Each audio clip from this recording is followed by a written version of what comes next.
నమస్కారం, welcome to I dream. ధర్మ మార్గం విత్ విజిత కార్యక్రమానికి స్వాగతం.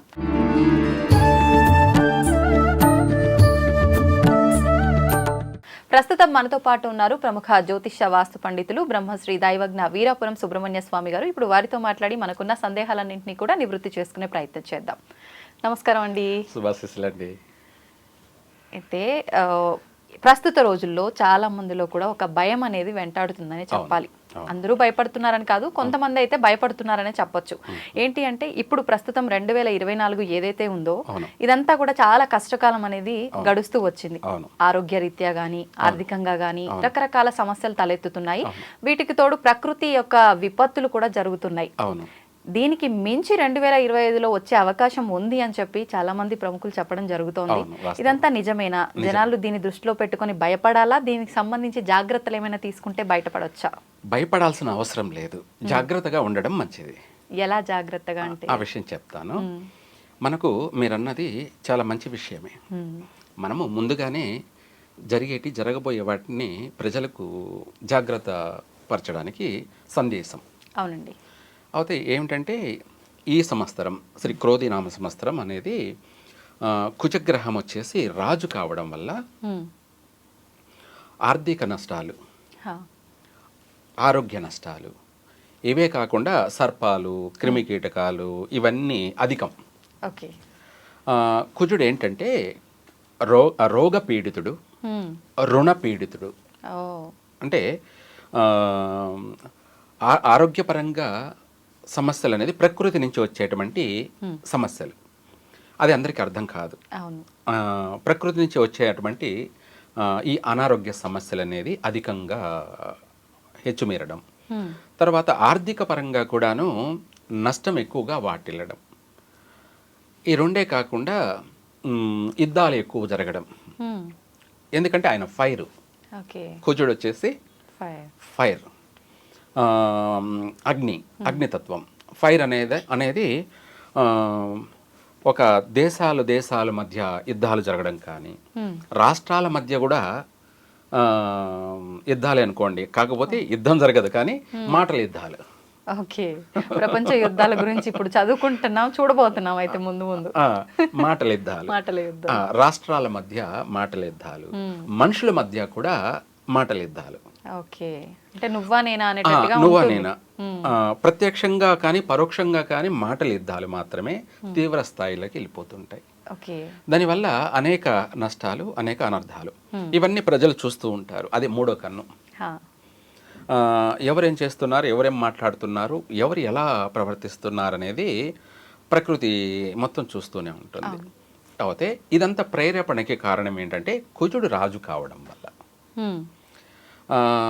ఇదొకటి. ఇదే కాకుండా నెక్స్ట్ ఇయర్ అంటే జనవరి నుంచి అనుకోండి, మనకు తెలుగు ప్రకారంగా ఉగాది నుంచి, అవునండి, ఇంగ్లీష్ ప్రకారంగా మన ఆంగ్ల సంవత్సర ప్రకారం జనవరి నుంచి. అవును. ఇలా తీసుకుంటే ప్రస్తుతానికి విపత్తులు అనే విషయానికి వచ్చేటప్పటికి ఈ కుజుడు ఇందాక చెప్పుకున్నాం కదా, ఫైర్ అని. అవునండి. ఈయన కారణంగా గ్రహ యొక్క ఆకర్షణ, మనిషికి ఎలా చూపులు ఆకర్షణ అనేది జరుగుతుందో అలా ఆ గ్రహానికి భూమికి ఆకర్షణ శక్తి అనేది కలుగుతుంది. తద్వారా ఏర్పడేటువంటి సమస్యలే భూకంపాలు కానీ, అలాగే సునామీలు కానీ. భూకంపం ఏర్పడేదానికి కారణం ఏంటంటే మనిషి సైన్స్ ప్రకారంగా ఆలోచన, థింకింగ్. అంటే సృష్టి అనేది కుజగ్రహం ప్రభావంగా వచ్చేటువంటి భూకంపము, సునామీ అనేది రీజన్.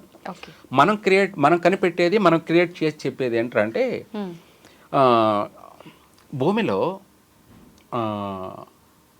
భూమి లోపల డెప్త్ అంటే లోతులో ఒక 100 అడుగులు అనుకోవచ్చు, లేదంటే 1 కిలోమీటర్ అనుకోవచ్చు. సపోజ్ కింద రాళ్ళు ఉంటాయి, పెద్ద పెద్ద రాళ్ళు ఉంటాయి. అవేంటంటే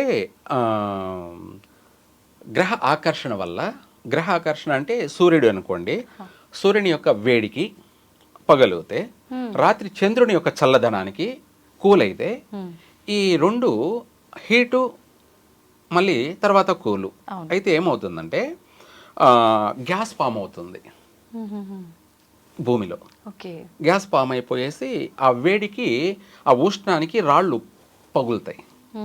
రాళ్ళు పగిలినప్పుడు ఆ రాళ్ళు పగిలినప్పుడు ఏమవుతుందంటే భూమి చీలకపోతుంది, అంటే పాయలు పాయలుగా చీలిపోతుంది.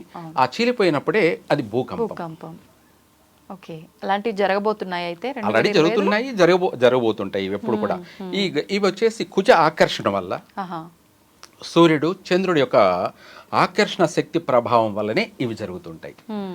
అలా పగిలి నెరలు చీలేదాన్ని భూకంపంగా నమోదవుతుంది.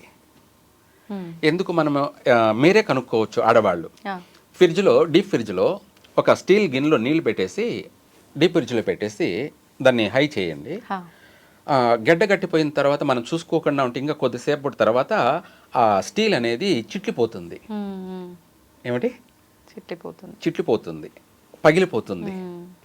ఉన్న పరిమాణానికన్నా ఇంకొంచెం పెద్దగా కనిపిస్తుంది ఫస్ట్ అయితే చూడడానికి. మన ఇంట్లోనే ఒక ఫ్రిడ్జ్లోనే మనము ఒక స్టీల్ గిన్నెలో నీళ్లు పెట్టి హైలో అంటే ఎక్కువగా మనము ఫ్రిడ్జ్ని టెంపరేచర్ పెట్టుకున్నామంటే దానికి ఇంత టైం కేటాయించిన తర్వాత ఇంకా ఒక గంట 2 గంటలు ఎక్స్ట్రా టైం ఇచ్చి చూసామంటే ఆల్రెడీ అది పగిలిపోయి ఉంటుంది. స్టీల్ గిన్నె ఏదైనా సరే పగిలిపోతుంది. ఒక ఫ్రిడ్జ్లోనే మనకు ఆ కూల్కి అది తట్టుకోలేక స్టీలే పగిలిపోయిందంటే ఇంకా భూమి చంద్రకిరణాల వల్ల, దాన్ని చండ కిరణాలు అంటారు. ఏమంటారు? ప్రచండ కిరణాలు అంటారు. అత్యంత కూల్ అన్నమాట. పగలంతా హీట్ అయిపోయింది, రాత్రి అయ్యేటప్పటికి కూల్ అయ్యేటప్పటికి తట్టుకోలేక ఆ రాళ్ళు పగిలి బయటికి రావడం జరుగుతుంటుంది. ఆ భూమి పొరలు చీలిపోవడం, దాని భూకంపం. ఇప్పుడు ఓన్లీ భూకంపాలైనా ఈ మధ్య కాలంలో మనం జల ప్రళయాలు కూడా చూసాం. ఇంకా ఇక్కడ మనకు భూమి అనేది మనకు కనిపిస్తుంది, మన నివాసం ఉన్న చోట చీలితే మనము కనుక్కోగలిగినాం. ఇవి సముద్ర గర్భంలో కూడా అలాగే జరుగుతాయి. సముద్ర గర్భంలో అలాగే జరుగుతాయి. అది జరగడానికి కారణం ఏంటంటే వీళ్ళ యొక్క స్థానాలు, వీళ్ళ గ్రహాలు ఉన్న స్థానాలు, వాళ్ళ కలయిక అనే దాన్ని బట్టి ఉంటుందన్నమాట. ఎప్పుడు జరుగుతాయంటే జరగవు. దాని ఎప్పుడు జరగాలనో అప్పుడే ఆ గ్రహ ఆకర్షణ శక్తి వల్ల జరిగేటివి. ఆ సముద్రంలో కూడా ఇలా సంభవించడం వల్ల నీళ్లు పైకి ఉప్పొంగుతాయి. మీరు ఎగ్జాంపుల్గా ఏంటంటే ఒక టబ్బు తీసుకొని టబ్బులో నీళ్లు పెట్టేసి అందులో ఒక బంతి పెట్టేసి ఆ బంతిని నొక్కి ప్రెజర్ చేయండి. చేస్తే ఏమవుతుందంటే నీళ్లు పైకి ఉప్పొంగి వస్తాయి బంతి మీద నుంచి. ఆ టైప్లో సముద్రం అనేది నీళ్లు ఉప్పొంగి సునామీగా రావడం జరుగుతుంది. ఆ సునామీ ఏంటంటే ఎంతవరకైనా ఉండొచ్చు. దానివల్ల తీవ్ర నష్టాలు జరిగే అవకాశం ఉంది. ఇటువంటి ప్రభావం ఇప్పుడు ఈ నెలలో కూడా ఉంది. ఈ నెలలో అంటే డిసెంబర్లోనూ ఉంది, తర్వాత జనవరిలో కూడా ఉంది. ఏ ప్రాంతాల్లో అంటే ఏమైనా చెప్పొచ్చు అంటారా? మన భారతదేశంలో స్వల్పంగా నమోదయ్యే అవకాశం ఉంది. విదేశాలలో భారీ ప్రళయాలు సంభవించే అవకాశం అయితే ఉంది. మన ప్రాంతాల్లో చెప్పుకునేటప్పటికీ వైజాగ్, మచిలీపట్నం, సూలూరుపేట, చెన్నై, వీటితో పాటు గోవా, వీటికి కాస్త స్వల్పమైనటువంటి భూకంపం కానీ అలాగే సునామీ కానీ ఉంది అన్నమాట. నష్టం అయితే వాటిల్లే అవకాశం. జన నష్టం కూడా జరిగే అవకాశం ఉంది. ఎక్కువగా అధికంగా ఆస్తి నష్టం జరిగే అవకాశం కూడా ఉంది. ఇంకా చెప్పాలి అంటే విదేశాలలో మాత్రం భారీ నష్టాలు జరిగే అవకాశం ఉంది. కాబట్టి దానికి సంబంధించి కూడా ఆ గ్రహాల యొక్క శాంతి కూడా చేయడం జరుగుతుంది. ఆల్రెడీ మేము చేస్తున్నాం అన్నమాట. అవునా? అంటే రాకుండా ఉంటాయా ఇవి చేయటం వల్ల? అవును, కొంతవరకు ఉపశమనం ఉంటుంది. అంటే భారీగా నష్టం జరిగేదానికన్నా స్వల్పమైనటువంటి సమస్యతో వైదొలిగిపోయే అవకాశం ఉంది. నేను ఇంకో కొన్ని ఛానల్లో కూడా పోయిన శనివారం జరుగుతుంది అని చెప్పాను, జరిగి తీరింది. శనివారం రోజే జరిగింది. శుక్రవారం, శనివారం కూడా జరిగే అవకాశం ఉంది. అంటే 2 రోజులు కూడా జరిగాయి. అయితే ఇది మనం చెప్పామనే కాదు, అంటే గ్రహాల ప్రభావం వల్ల మనము ఎక్కడెక్కడ జరగబోయేది అనేది అర్థమవుతుంటుంది. కానీ ఇవన్నీ నిజంగా గ్రహాలలో వచ్చే మార్పుల వల్లనే అనొచ్చా? కలి యుగం కాబట్టి కలి ప్రభావం వల్ల ఇవన్నీ జరుగుతున్నాయి అనుకోవచ్చా? అన్నీ కూడా కారణాలు అనేకం. అయితే అన్నీ కలిస్తేనే ఇటువంటి ఉత్పాతాలు జరుగుతూ ఉంటాయి. మన ప్రాంతాలలో ఇది వరకు ఎక్కువ శాతం జరిగినట్టు ఎక్కడా లేదు. ఇప్పుడు తరచూ జరుగుతున్నాయి. అంటే ఇంకా జరిగే అవకాశం కూడా ఉంది. దీనివల్ల జన నష్టం కన్నా ఆస్తి నష్టాలు జరిగే అవకాశం అధికంగా ఉంది. అయితే ఇప్పుడు ఈ జన నష్టము, ఈ భూకంపాలు, ఈ జల ప్రళయాలు, ఈ యుగాంతాలు, ఈ విధ్వంసాలు ఇవన్నీ పక్కన పెడితే మనకు కరోనా వైరస్ లాంటి వైరసే ఇంకొకటి రాబోతోందని చెప్పి మళ్ళీ అంతే విధమైన జన నష్టం, ప్రాణ నష్టం జరగబోతోందని చెప్పి కూడా కొంతమంది మాట్లాడుతున్నారు. నిజంగా అలాంటి అవకాశం ఏమైనా ఉందంటారా? మీరు అన్నట్టు ఇందాక చెప్పాను, కుజుడు రోగపీడితుడని. ఆ సమస్య అనేది ఉంది, కానీ అంత భారీ నష్టం జరగదు. మొన్నసారి కోవిడ్ వల్ల జరిగినంత జన నష్టం జరగదు. కాకపోతే ఆరోగ్య సమస్యలు అనేది ఉన్నాయి, వస్తాయి. వాటి వల్ల ప్రాణ నష్టాలు అధికంగా జరగవు. కాకపోతే భయం కలిగిస్తూ ఉంటుంది. తర్వాత 2025 అంటే ఏంటంటే మనకు తర్వాత ఉగాది నుంచి కూడా సూర్యుడు రాజు. ఇప్పుడు కుజుడు రాజు. అప్పుడు ఆరోగ్యం అంతా బాగుంటుందా? అక్కడ కూడా లేదండి, అదే సమస్య. ఇప్పుడు కుజుడు రాజు, ఉగాది నుంచి సూర్యుడు రాజు. సూర్యుడు అంటే ఆ రోజు ఉగాది ఆదివారం రోజు రావడం వల్ల ఏ వారం వస్తే ఆ వారం, ఆ సంవత్సరం అంతా కూడా ఆయనే రాజు. ఆయన రాజుగా ఉంటారా? ఉగాది రోజు ఆదివారం కావడం వల్ల సూర్యుడు అధిపతి, అనగా ఆ రోజు రాజు, ఆ సంవత్సరం అంతా కూడా రాజు ఆయనేనమాట. అయితే ప్రపంచంలో, ప్రకృతిలో సూర్యుడు రాజు కావడం వల్ల ఆరోగ్య సమస్యలు ఉన్నాయి. అంతేకాకుండా విపత్తులు కూడా అధికంగా ఉన్నాయి. వీటికంటే మించి యుద్ధ వాతావరణాలు కూడా ఉన్నాయి, అంటే దేశాల మధ్య. వీటితో పాటు ప్రజలలో, రాజకీయాల్లో ఎక్కువగా విపరీతమైనటువంటి భేదాభిప్రాయాలు రావడం జరుగుతుంది. అంటే ప్రతి ఒక్కరూ రాజకీయం స్టార్ట్ చేస్తారు. చిన్నపిల్లల కాడి నుంచి కూడా ప్రతి ఒక్కరూ రాజకీయం అనేది, అవగాహన అనేది విపరీతమైపోతుంది. దీనివల్ల నష్టం జరిగే అవకాశం ఉంది. అంటే చెప్పాలంటే సైకాలజికల్గా ఎవరు ఎలా ప్రవర్తిస్తున్నారో అని ఊహించలేనంత విధంగా తారాస్థాయిలోకి వెళ్ళిపోతుంది రాజకీయ ప్రభావం. అనేక అనర్థాలు, అనేక నష్టాలు, అనేక సమస్యలు ఇవన్నీ కూడా ఎదురయ్యే అవకాశం ఎక్కువగా ఉంది. మొత్తం మీద ఓవరాల్గా ఏంటంటే ఈ సంవత్సరం, వచ్చే సంవత్సరం అంతా కూడాను విచిత్రమైనటువంటి ప్రకృతి విపత్తులు, రాజకీయ విపత్తులు, ఈ అనేకమైనటువంటి నష్టాలతోటి ప్రజలంతా కూడా డిస్టర్బ్ జరుగుతుంది. కానీ అలా అనేసి భారీ నష్టాలంటే ఏముండవు. మీరు ఇందాక అడిగినట్టు కరోనా లాగా వచ్చేటువంటి ప్రపంచానంతా భయపెట్టే అంత అనారోగ్య సమస్యలు, వైరస్లు ఏమి లేవు. చిన్న చిన్నవి అవన్నీ వస్తుంటే పోతూ ఉంటాయి. మరి ఈ భయం మనం ఎంత వద్దు అనుకున్నా తీసేయలేము. ఎప్పుడేమవుతుందో ఈ భయం ప్రతి ఒక్కరిని వెంటాడుతుంది. దాని నుంచి విముక్తి పొందాలంటే ఏదైనా దైవ ఆరాధన, మంత్రం అలాంటిది ఏదైనా? ముఖ్యమైనది అదే కదా. ఈ విశ్వంలో ఏదైనా మార్గం ఉంది అంటే అది భక్తి అనే మార్గం ఒకటే. ఇది అత్యంత శక్తివంతమైనటువంటి ఆయుధం, అత్యంత శక్తివంతమైన ఆయుధం. ఇంకా దానికంటే మించిన ఆయుధం అంటూ ఎక్కడా లేదనమాట. ఏ లోకానికి వెళ్ళినా కూడా లేదు, దొరకదు, ఉండదు. ఏంటండి ఇంతకది? భక్తి అనే ఆయుధం. ఓకే, మంత్రం ఏదైనా చెప్తారేమో అనుకున్నా. అయితే ఇప్పుడు చాలా మంది యుగాంతం అని చెప్పేసి ప్రచారం చేస్తున్నారు. యుగాంతం అనేది ఇప్పుడు జరగదు.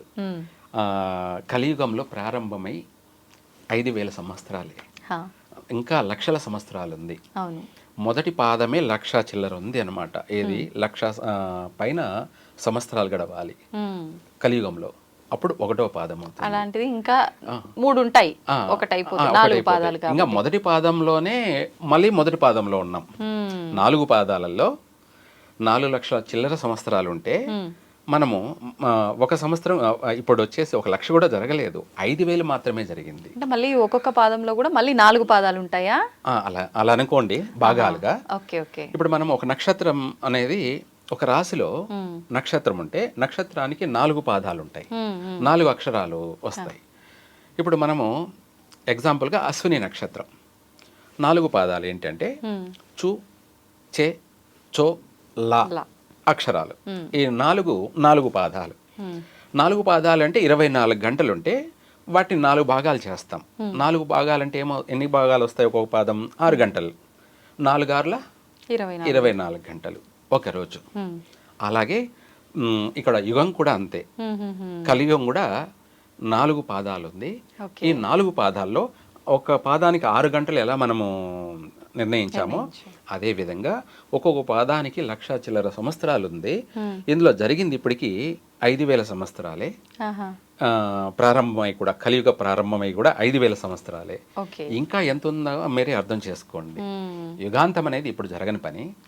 కానీ ఇటువంటి యుద్ధాలు, వాతావరణాలు, ఆరోగ్యపరమైనటువంటి దేశమంతా పీడించేటువంటి వైరస్లు, ఇటువంటివన్నీ కూడా వస్తూ ఉంటాయి, పోతూ ఉంటాయి. కానీ భారతీయులకి, భారతదేశానికి ఎటువంటి నష్టమూ లేదు. ఎవరు భయపడాల్సిన అవసరమూ లేదు. నిజంగా సంతోషించదగ్గ విషయం అండి. వచ్చినా మనం తట్టుకునే శక్తి మనకు వస్తుంది అంటే భక్తి రూపంలో వస్తుంది. ప్లస్ జన నష్టం కూడా లేదు అని అంటే ఇంకా. రెండోది, మన భారతీయులకి భక్తి అనేది విపరీతమైనది. అది ప్రేమతో కావచ్చు, భయంతో కావచ్చు, ఏ విధంగానైనా కానీ భక్తి అనేది వీళ్ళ ఆయుధం. భారతీయుల ఏకైక ఆయుధం ఏమన్నా ఉంది అంటే భక్తి అనే అది మెండుగా ఉంటుంది ఇక్కడ భారతదేశంలో. ప్రతి ఒక్కరిలోనూ భక్తి ఉంది. ఆ భక్తే వీళ్ళను కాపాడుతూ ఉంటుంది. యుగం అంతమైనా కూడా భారతదేశం నుంచే మళ్ళీ విస్తరించే అటువంటిది. అంటే అన్ని దేశాలు అంతరించిపోయినా భారతదేశంలో చాలామంది నిలిచే ఉంటారు. మరి మళ్ళీ కొత్త యుగానికి మనుషులు కావాలి కదా, సృష్టి జరగాలి. అది భారతీయుల నుంచే జరుగుతూ ఉంటుంది ఎప్పటికీ కూడా. ఇప్పటికి గడిచిపోయిన 3 యుగాల్లో కూడాను భారతీయుల వల్లనే ఇది వస్తూ పోతూ ఉంటుంది. ఇప్పుడు మన ఇల్లును మురికి, దుమ్ము, ధూళి ఉంటే ఊడ్చేసి నీళ్లు చల్లి మనం శుభ్రపరచుకుంటాం, నీళ్లు చల్లి కడుక్కుంటాం. యుగాంతం అన్నది కూడా అంతే. భూమిని ఒకసారి క్లీన్ చేసుకోవడం. ఆ క్లీన్ చేయడంలో ఏమవుతుందంటే చుట్టూ ఉన్నవన్నీ పోతావి. నడిబొడ్డు మూలమైంది భారతదేశం కాబట్టి ఈ భారతదేశంలో ఉన్నటువంటి ప్రజలు చాలా వరకు మిగిలే ఉంటారు. వాళ్ళ నుంచి మళ్ళీ సృష్టి ప్రారంభమవుతుంది. వాళ్ళ నుంచి విస్తరించి మళ్ళీ అనేక దేశాలుగా ఏర్పడుతూ ఉంటాయి. ఇప్పుడు నేను ఎగ్జాంపుల్, నేను ఎక్కడో పుట్టాను, ఇక్కడ వచ్చి ఉంటున్నానంటే అలాగే ఇంకెక్కడో వెళ్ళి జీవిస్తుంటాను. అలా నేను నా సంతతి అంతా కూడా పెరుగుతూ లక్షల సంవత్సరాలు గడిచేటప్పటికి ఎంతోమంది లక్షలాది జనాలుగా ఏర్పడుతుంటాం. అలా ఎవరెవరి జీవితానికి సంబంధించి అక్కడ రాష్ట్రాలు, దేశాలుగా ఉద్భవిస్తూ ఉంటుంది, తయారవుతుంటుంది. అంతే తప్ప ఇక్కడ అక్కడే పుట్టారు, అక్కడ ఉన్నారనేది ఏం లేదు. దీని అన్నిటికీ మూలమైంది, కేంద్రమైంది భారతదేశం. అందులోనూ తెలుగుదేశం. తెలుగుదేశం ఇదే మూలమైంది. నిజంగా చాలా మంచి మాట చెప్పారండి. ప్రతి నిత్యము మనం చేసే ప్రతి కదలికలో, మనం పడే ప్రతి ఇబ్బందిలో కానీ, మనం అనుభవించే ప్రతి సుఖంలో కానీ ప్రతి ఒక్కరూ శని భగవాను తలుచుకుంటూనే ఉంటారు. నిజంగా వీళ్ళు బాగున్నారు అంటే నిజంగా శని అనుగ్రహం వీళ్ళకు ఉంది అని, ఏదైనా ఇబ్బంది పడుతున్నారంటే వీనికి ఏళ్ళనాటి శని నడుస్తుందిరా అని చెప్పి ఇలా ఏదో ఒక రకంగా శని గురించి మాట్లాడుకుంటూనే ఉంటాం. అదే విధంగా భయపడుతూ ఉంటాం కూడా శని అనగానే. అయితే శని అనుగ్రహం కలగాలి అంటే మనకున్న ఈ ఏలినాటి శని అని, అష్టమ శని అని, అర్ధాష్టమ శని అని వీటి నుంచి విముక్తి పొందాలి అని అంటే శనిదేవుడి అనుగ్రహం ఉండాలంటే ప్రత్యేకించి ఈ ధనుర్మాసంలో వచ్చే శని త్రయోదశి రోజు ఎటువంటి విధి విధానాలు ఆచరించాలి? మంచి మాట. ఈ భూమిని అంతా కూడా తయారు చేసిన వాడు విశ్వకర్మ. కర్మ ఏమిటి? కర్మ. విశ్వకర్మ అంటే ఈ విశ్వం అనేది మొత్తం టోటల్. దీంట్లో కర్మ అంటే చేసుకున్న వారికి చేసుకున్నంత మహాదేవ. మంచి చేస్తే మంచి ఫలితం వస్తుంది, చెడు చేశామంటే చెడు ఫలితమే కలుగుతుంది. ఇప్పుడు నువ్వు ఒక పని చేస్తున్నావు, నీ పని నువ్వు చేసుకుంటే ఎటువంటి సమస్య లేదు, ఏ నష్టాలు లేవు. నీ పని కాకుండా చుట్టుపక్కల వాళ్ళందరూ ఏం చేస్తున్నారని చెప్పేసి ఆలోచించేటప్పుడే స్టార్ట్ అవుతుంది, సమస్య మొదలవుతుంది. అనగా ఎవరి పని వాళ్ళు చేసుకుంటే సక్రమంగా ఏ సమస్యలు ఉండవు. ఎదుటి వాళ్ళ గురించి ఆలోచించినప్పుడే సమస్య అనేది మొదలవుతుంది. ఆ సమస్య ఏంటంటే కర్మ. ఆ కర్మే ఆ విశ్వకర్మ యొక్క మనవడు శనేశ్వరుడు. అంటే ఎవరేం చేస్తున్నారో ప్రతి అందరిని చూస్తాడు, ఎవరికి ఏం చెయ్యాలో ఎవరికి ఏం చేయకూడదో నిర్ణయిస్తాడు. ఓకే. ఇంకా కూడా మనము క్లారిటీగా అందరికీ అర్థమయ్యేలా ఎగ్జాంపుల్, పిల్లలు చదువుకుంటున్నారు, వాళ్ళు చదువు పైన బాగా దృష్టి పెట్టి శ్రద్ధగా చదివారనుకోండి, స్కూల్లో ఫస్ట్ వస్తారు. అవును, స్కూల్లో ఫస్ట్ ర్యాంక్, జిల్లాలో ఫస్ట్ రావచ్చు, మండలంలో, జిల్లాలో, లేకపోతే స్టేట్ ఫస్ట్ రావచ్చు. అవునండి. ఎందుకంటే వాళ్ళు చదివింది చాలా శ్రద్ధ పెట్టి చదివారు, అంటే వేరే ఆలోచనలు లేవు. అవును, వాళ్ళ చదువు పైనే ఉంది దృష్టి, కాబట్టి పాస్ అయ్యారు. మనము మన జీవితంలో పాస్ కావాలి అంటే మనం న్యాయంగా, ధర్మంగా మనం చేయాల్సిన పని మనం చేస్తే దానివల్ల మనం సుఖంగా ఉంటాము, సంతోషంగా ఉంటాము, ఏ నష్టాలు ఉండవు, ఏ కష్టాలు ఉండవు. ఎందుకంటే ఆ శనీశ్వరుడు కూడా మనం చేసే దాన్ని బట్టి మనకు అనుకూలంగానే, ఫేవరెట్గానే ఆయన మన కోరికలన్నీ కూడా నెరవేరుస్తూ ఉంటాడు. ఓకే. దానికి కష్టే ఫలి అంటాం. ఏమంటారు? కష్టే ఫలి. మన కష్టానికి తగిన ప్రతిఫలం దక్కుతుంది. మనము అన్ని ఆలోచనలు చేసినప్పుడే ఎంత కష్టపడినా కూడా కష్టానికి తగిన ఫలితం కాదు కదా, ఇంకాను మైనస్లోకి వెళ్ళిపోతాం, నష్టాల్లోకి వెళ్ళిపోతాం. మరి నేను అన్ని కరెక్ట్గా చేశాను, ఎందుకు నాకు నష్టం జరుగుతుందని మనం ప్రశ్నించుకుంటుంటాం. కానీ నువ్వు ఆలోచించడం ఏంది, నేను బాగా చేశాను, నేను ఎందుకు నష్టపోతున్నాను అనుకుంటున్నావు. ఇందాక చదువు గురించి చెప్పాను కదా, శ్రద్ధ పెట్టి చదివితే పాస్ అయ్యాడు. శ్రద్ధ పెట్టి చదవకుండా ఆటలపైన ఎక్కువగా ఏమిటి చదువును పక్కన పెట్టేసి పిల్లలతో ఆడుకోవడం కానీ, లేదంటే గేమ్లు ఆడుకోవడం కానీ, లేదా ఇంకా ఎచట్రా ఆలోచన అంతా కూడా ఆటలపైన దృష్టి ఉన్నది అనుకోండి, లాస్ట్లో ఎగ్జామ్లో ఏం రాస్తాడు? అక్కడ ఆటలాడింది రాయాలి, ఎందుకంటే చదివింది లేదు కాబట్టి. లేదంటే క్వశ్చన్స్ రాయాలి, ఆన్సర్ రాయాలి. ఎందుకంటే వీడి ధ్యాస, వీడి ఆలోచన అంతా కూడా ఆటల మీద ఉంది కాబట్టి, లేదు కాబట్టి అక్కడ ఏం రాస్తాడు? ఫెయిల్ అవుతాడు. అంతే. తప్పకుండా ఒక సబ్జెక్ట్ పాస్ అయ్యావా లేకపోతే టోటల్గా పాస్ అయ్యావా అనేది పక్కన పెట్టారు. అప్పుడు నేను బాగా చదివానని చెప్తాడు. ఎందుకంటే వాడు తల్లిదండ్రులు అడుగుతారు కదా, నువ్వు సరిగ్గా చదవలేదంటే నేను బాగా చదివానమ్మా అంటాడు. మరి చదివితే పాస్ కావాలిగా. అంతే. అంటే మనుషులు మెస్మరైజ్ చేస్తుంటారు. నేను బాగా చేశానే అనే ఎందుకు నష్టం జరుగుతుంది అంటే అది నీకే తెలియాలి. అలా కాకపోతే నీకు తెలియడం కన్నా నిన్ను మూడో కన్ను చూస్తూ ఉంది ప్రకృతి. ఆ ప్రకృతే శనీశ్వరుడు. ఎవరికి ఏం చేయాలో అది చేస్తుంటాడు. దాన్నే కర్మఫలం. చేసుకున్న వారికి చేసుకున్నంత మహాదేవ అన్నదే వాస్తవం. అయితే ఇక్కడ ఏంటంటే మీరు అన్నట్టు జాతకరీత్యా మన పుట్టిన సమయాన్ని బట్టి బిడ్డొచ్చిన వేళ, గొడ్డొచ్చిన వేళ, మన అంటే జననం తర్వాత మరణం, మనం పుట్టిన తర్వాత ఎదుగుతూ మళ్ళీ మరణించే వరకు కూడా దైవాధీనంలోనే ఉన్నాం, దైవ ఆధీనంలోనే ఉన్నాం. ఆ దైవాధీనం అంటే దేవుడు ఎక్కడున్నాడు చూస్తున్నాడు అని అడిగే వాళ్ళు చాలామంది ఉన్నారు. నాకు దేవుడు కనిపించడం లేదే అని. కనిపిస్తున్నాడు. ఆ గాలే వాయుదేవుడు, గాలే వాయుదేవుడు. దాన్ని ఇంగ్లీష్ వాడు పాజిటివ్ ఎనర్జీ అంటాడు, లేదంటే నెగిటివ్ ఎనర్జీ అంటాడు. మనము పూల చెట్ల పక్కన ఉన్నామంటే పూల వాసన వస్తుంది. అదే డ్రైనేజ్ పక్కన ఉన్నామంటే మురికి వాసన, డ్రైనేజ్ వాసనే వస్తుంది. అదేవిధంగా ఆ గాలి ఎలా మనకు ఆ పూల వాసన ఆరోగ్యాన్ని ఇస్తుంది, ఆనందాన్ని ఇస్తుంది, సంతోషాన్ని ఇస్తుంది, ఒక తెలియనటువంటి స్పిరిచువల్ లవ్ ఏర్పడుతుంది. ఏమిటి?